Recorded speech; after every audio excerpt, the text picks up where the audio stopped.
$5000 هدیه گذاشتم. $5000 هدیه گذاشتم.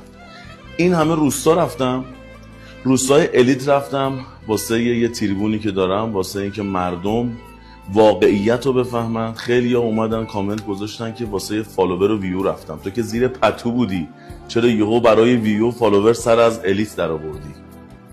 این فالوور میاره برا من. میخوام بهت یاد بدم ویو و فالوور یعنی چی. $5000 هدیه گذاشتم. فقط کافیه زیر همین پست 5 نفر رو تگ کنید، قرعه کشی میشه، $5000 هدیه میدم. همه عزیزانم باید حتما منو فالو داشته باشند. حتما باید منو فالو داشته باشند. میخوام بهت یاد بدم دیگه. مگه نمیگی به این همه روستاهای محروم رفتم، این همه با جونم بازی کردم، این همه با مغزم بازی کردم، اینقدر عصبیم کردید؟ میخوام بهتون نشون بدم. $5000 من هدیه گذاشتم. توی این همه سالایی که من کار کردم، فعالیت کردم، حتی تبلیغات کردم برای همه مردم، 2 تا تبلیغو صلاح دونستم نذارم. یه تبلیغ برای یه آدمی بود که تعمیرات لباسشویی داشت، یه تبلیغ هم واسه کسی بود که گفت به من 15 میلیون پول داده، نخواستم براش بذارم. نخواستم آقا، به من میرسیده، دوست داشتم، صلاح دونستم این 2 تبلیغو نذارم.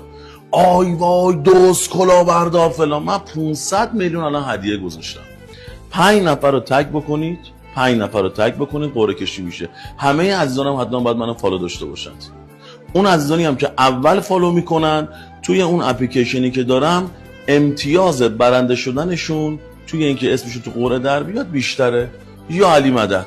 خواستم بهتون بگم اگه بخوام دنبال فالوور باشم اینجوری فالوور میگیرم، نه اینکه وقتم و زندگیم و اعصابم بزنم برم تو مرزی ترین روستاهای ایران.